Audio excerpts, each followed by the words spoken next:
Hello again, it's Lock Noob. And I know what you're thinking, because we all think it from time to time. What is the similarity between this Ingersoll Impregnable and this Fichet 469 lock? I know, it's a question of the ages. For those of you who know, yes, you're entirely right. They both are 10 lever locks. So they might have a strange configuration. Don't think of a lever padlock having a key like this, for example. But the bitting literally just pushes out levers on either side of the lock, and essentially there's sidebars that fit into gates in those levers, and once all the levers are pushed into the right position, the sidebars can retract into the gates across all of the levers and the cork can turn, opening the padlock. That is very much the same as this Fichet 469, which Talampic sent me, actually. So thank you very much to Talampic. I'm sure, in fact, I'm certain you all know his content because he's a fabulous picker. And, well, you'll see it's actually half of one. I actually have, is it Bigger Brother? I don't know. This is another one of the H series. You can see it's got a H-style keyway. This is the 480. And you can see exactly how similar it is. This one actually has some false gates in it, but I'm picking this one for now because I can't gut this one. This is on loan, and you can see here that there is solder there and there, essentially gluing these two sides together. So I can't get inside this one, but I can get inside this one. But yeah, here is this is what the key would look like as well for this. Really interesting, isn't it? Look at that.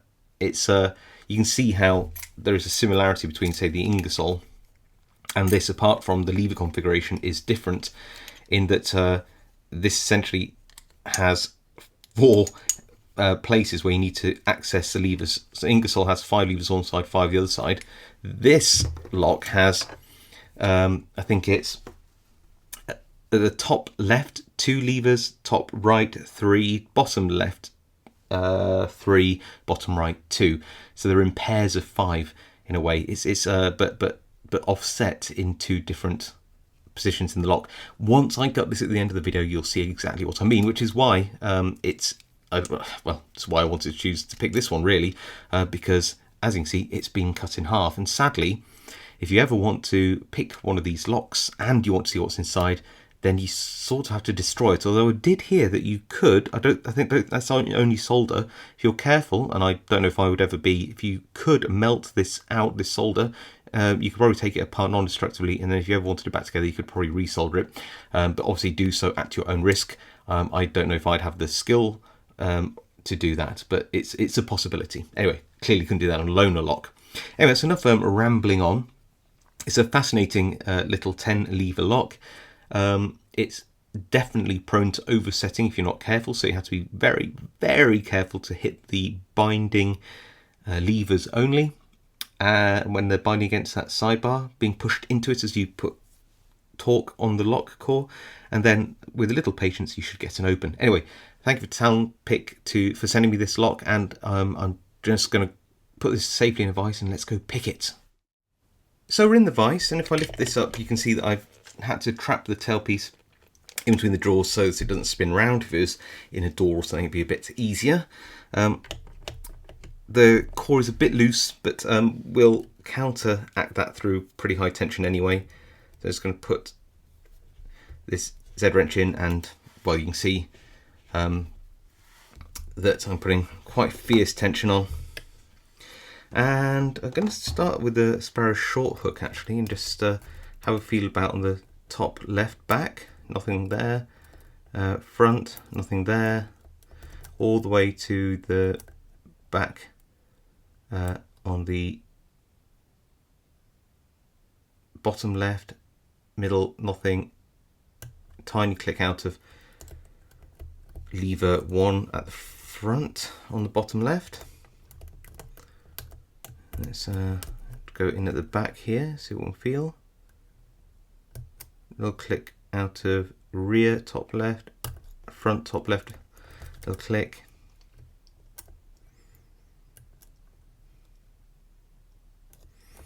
Go back to the rear top. Try and get this shallow hook in between the Levers on both sides. Okay. Back, bottom left, little click, middle. I'm just going to go in something deeper like this gem now, just see how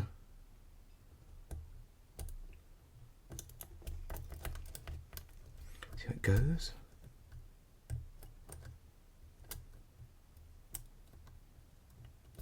Okay, let's try the right hand side now. So back, right is set, it feels like. Just that was the middle right, and front front right, top. So many positions. Bottom right now, not the back. The front, there's a little bit of movement there. That's the front top.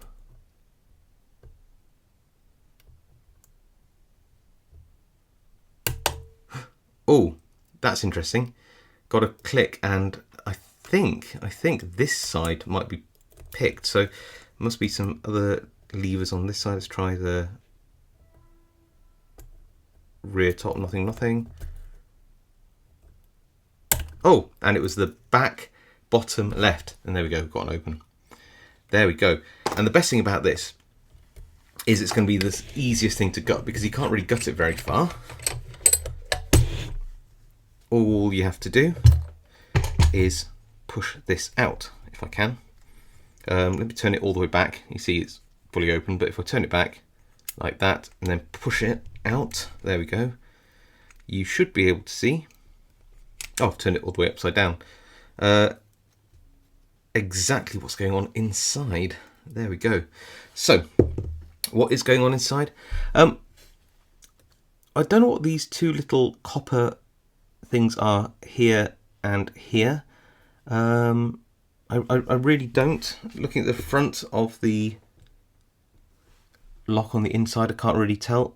The best guess I can think of is it's some kind of, acts as a, maybe a, I don't know, a lubricant of some kind, you know, just like the phosphor bronze maybe, just, I can't describe, you know, the little wafers that go in and reduce drag or something, like a ball bearing. I don't know is the answer. Then you've got the sidebars. There's two, one here and one there. Let me just remove one, and you'll see that it's literally just a very simple sidebar with a pitched angle, which you can see there, like a 45-degree angle. If I just drop this down here for 2 seconds, you'll see that those engage with a groove in the lock body and have to retract to be able to move out into the core. So essentially, when the two sidebars at 90 degrees are held into the lock body, the lock can't open. So you can see that if I just pop this one back in, I'll just take these springs out so I don't rip them apart. You can see that there is that would engage here like that, and you can't turn the lock unless the whole thing retracts, and you can't do that unless you find the true gates in each one of the levers. Try to get my pick in there properly. Come here. Right. So you can see that you can manipulate the levers like this, and it's very easy to overset them. That's why it's very important to find the binding one before you move it. Otherwise you may just click past it and then you're sort of lost. Once you've overset them, well, it's almost impossible to get them back actually. You can only push one way. And then the top, I'll go this side and you can see the other two. So it's 5 levers on one side, 3 at the top, 3 at the bottom. And you see how far, some of them, you need to only just touch them to get to the true gate. So the one at the back here, look, just that far, there is the true gate. If I go to the top, front, middle, is it? Yeah, top front here. I've got to really push down really hard. There we go. All the way to get to the true gate, which you can see there. So yeah, there you go. Nothing. True gate. And it's just the same on the other side. So you have a another set of 5 levers, some of which are, I think on this side, you have 1 or 2 already in its gate. So I think it's this lever here is almost in a gate, you just need to nudge it. And the one at the far back here, nearest that finger, and get in there, is already in its gate. And if you touch it, you'll move it past its gate, and you'll probably knock everything else out of its gate because it'll push the sidebar up.